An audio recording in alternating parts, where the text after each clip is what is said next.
Were you there when they crucified my Lord? Were you there when they crucified my Lord? Oh,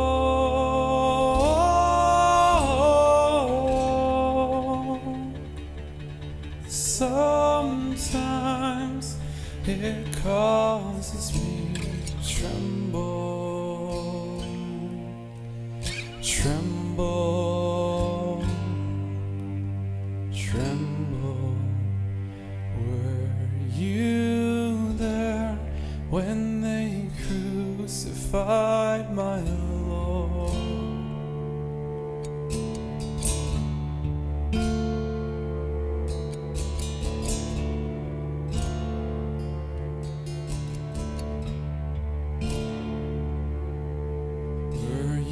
There when they nailed him to the tree? Were you there when they nailed him to the tree?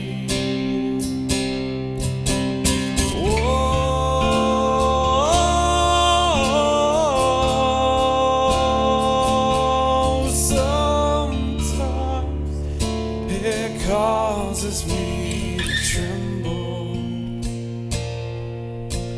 tremble, tremble. Were you there when they nailed him to the tree?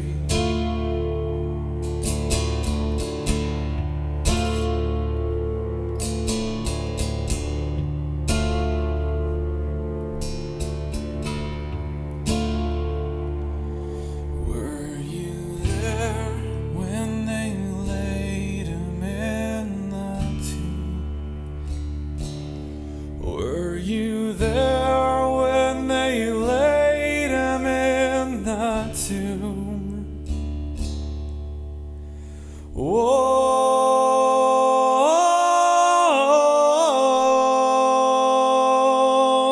sometimes it causes me to tremble, tremble, tremble. Were you there when they laid him in the tomb?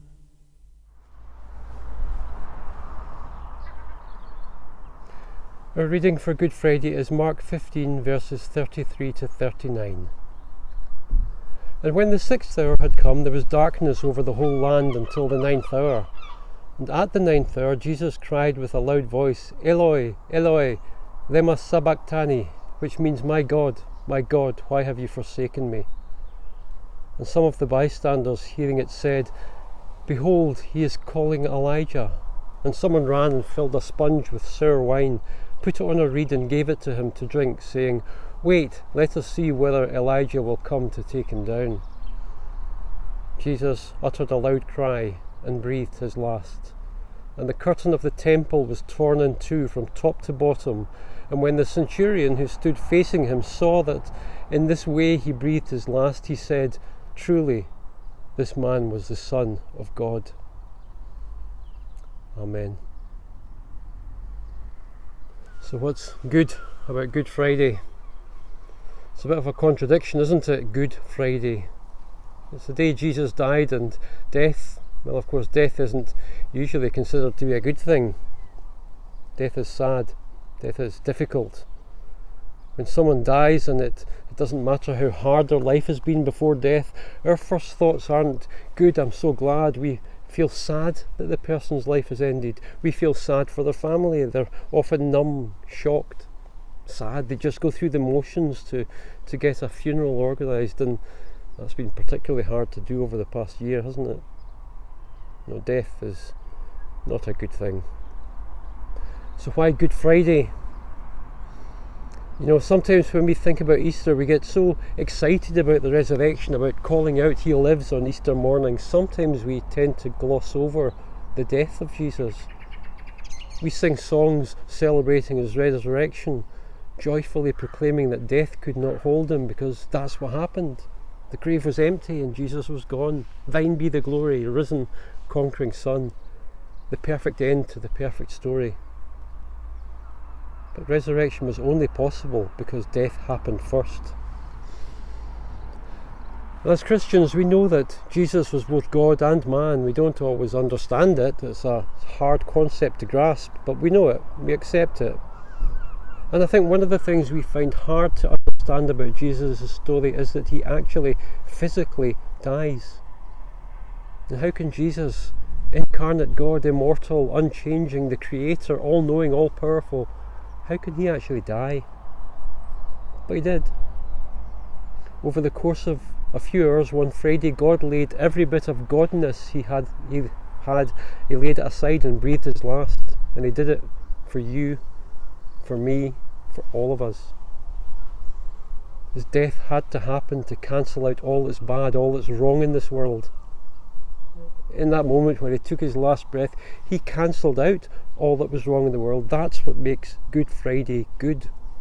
Because on Good Friday, God gave Jesus, He gave Himself as the perfect sacrifice, the sacrifice that would end all other sacrifices, the only sacrifice that was good enough. And it's through that sacrifice that we're healed, we're purified, and we're able to draw near to God. That's what's good about Good Friday. Tomorrow, all goes quiet. Just as all went quiet in Jerusalem that day, I'm going to remain quiet tomorrow. I won't be posting a reflection. But Sunday is coming.